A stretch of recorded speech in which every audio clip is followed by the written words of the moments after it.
सभी बच्चों को मेरा नमस्कार। आज हम यहाँ से आगे पढ़ेंगे। सभी बच्चे ने ध्यानपूर्वक कल पढ़ा होगा, सुना होगा, और आज हम बस की यात्रा पाठ को आगे पढ़ेंगे।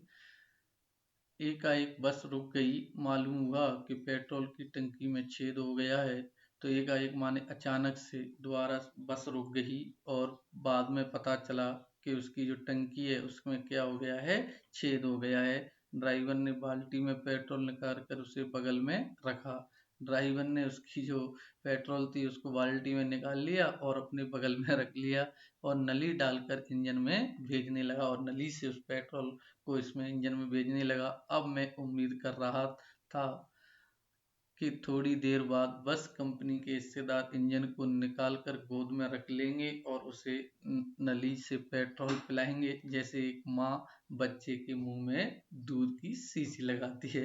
तो लेखक कह रहा था मैं उम्मीद कर रहा था कि थोड़ी देर में जो बस कंपनी के जो हिस्सेदार हैं वो इंजन को अपनी गोद में उठा लेंगे और उस नली से पेट्रोल पिलाएंगे, जैसे कि एक माँ अपने बच्चे को देख शीशी से दूध पिलाती है।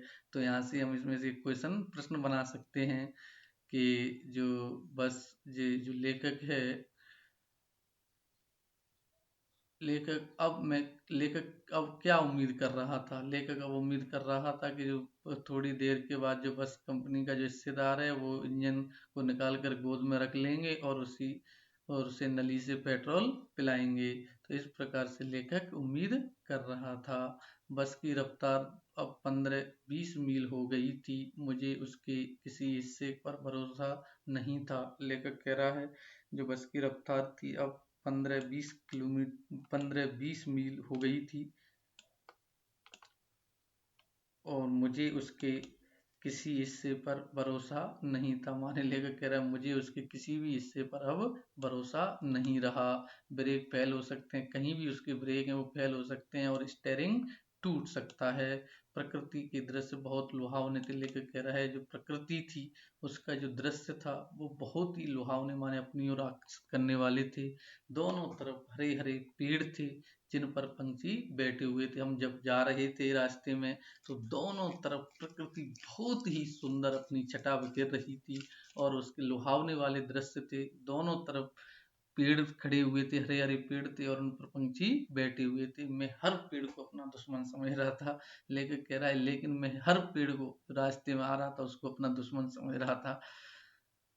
जो भी पेड़ आता डर लगता कि उससे बस टकरा जाए। लेखक को इस बात का डर था कि किसी भी पेड़ से बस टकरा ना जाए और उसकी मृत्यु नहीं हो जाए, इसलिए उसको डर लग रहा था। वह निकल जाता तो दूसरे पेड़ का इंतजार करता कि कहीं दूसरा पेड़ नहीं आ जाए। झील दिखती तो, और ये कह रहा है मेरे को जब झील दिखाई देती तो मुझे लगता कि जब बस गोता लगा जाएगी। ऐसे लगता कि मानो कि बस उसी झील में गोता लगा जाएगी और हम सभी उसके अंदर मर जाएंगे। इस प्रकार से लेखक को डर लग रहा था। तो यहाँ से हम छोटे छोटे प्रश्न बना सकते हैं। बस कैसे चल रही थी। बस 15-20 मील की रफ्तार से चल रही थी। लेखक को क्या भय था। लेखक को क्या भय था। लेखक को भय था कि कहीं बस की ब्रेक फेल ना हो जाए और स्टीयरिंग ना टूट जाए, इसलिए लेखक को भय सता रहा था। पेड़ों को देखकर लेखक को क्या लग रहा था। पेड़ों को देख करके लेखक पेड़ों को देखकर लेखक को डर लगता था कि कहीं बस पेड़ों से टकरा ना जाए। यहाँ से इसका आंसर देख सकते हैं। झील देखते ही लेखक को क्या भय सताने लगता। झील देखते ही लेखक को भय सताने लगता कि कहीं बस झील में गोता ना लगा जाए, माने बस झील में ना गिर जाए, यह भय सताने लगता था। इस प्रकार से हम यहाँ से छोटे छोटे प्रश्न बना सकते हैं। एकाएक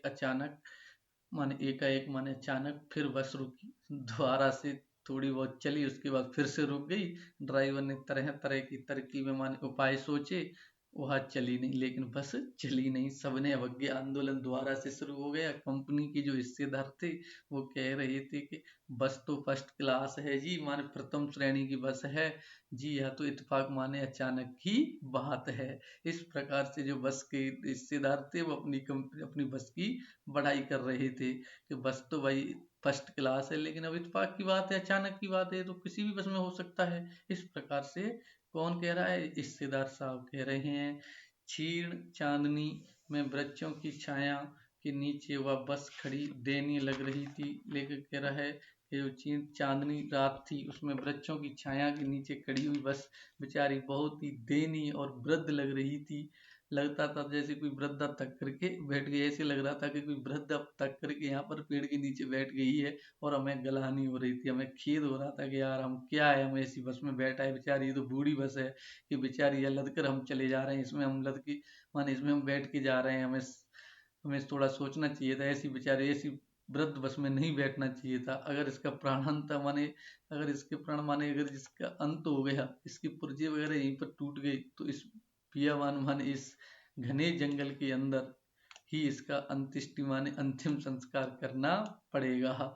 इस प्रकार से लेखक सोचते हुए जा रहा था। तो यहाँ से हम प्रश्न बना सकते हैं, लेखक को वृक्षों की छाया में खड़ी बस कैसी लग रही थी?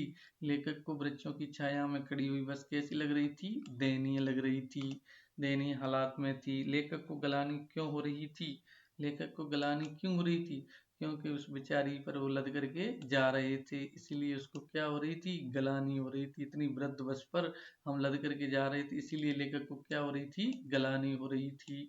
इस प्रकार से हम प्रश्न बना सकते हैं। तो इस प्रकार से हम यहाँ तक प्रश्न बना सकते हैं।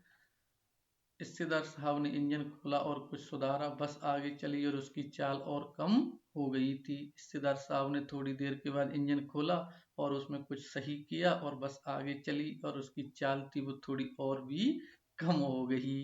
तो इस प्रकार से हम यहाँ तक पढ़ चुके हैं और इसके बाद हम आगे कल पढ़ेंगे। धन्यवाद।